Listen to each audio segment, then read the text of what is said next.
প্রিয় ষষ্ঠ শ্রেণীর ছাত্র-ছাত্রী, আশা করি তোমরা সকলে ভালো আছো।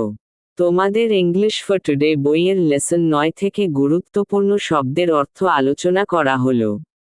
ওয়ার্ড মিনিং শব্দের অর্থ: অ্যাক্টিভ সক্রিয়, ব্যালেন্সড ভারসাম্যপূর্ণ,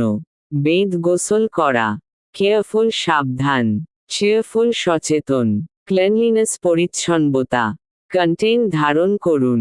ডিজিজ রোগ, এনভায়রনমেন্ট পরিবেশ,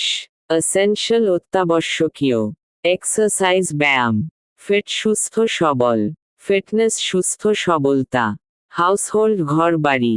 হাইজিন স্বাস্থ্যবিধি, মেডিকেয়ার স্বাস্থ্যসেবা, নিউট্রিশন পুষ্টি, অর্গান অঙ্গ, ফিজিক্যাল শারীরিক, প্রিটি বেশ, প্রপার সঠিক, প্রপোর্শন অনুপাত, প্রভাব প্রবাদ, পিওর বিশুদ্ধ, কোয়াইট পরিপূর্ণভাবে, রেগুলারলি নিয়মিতভাবে, রেস্ট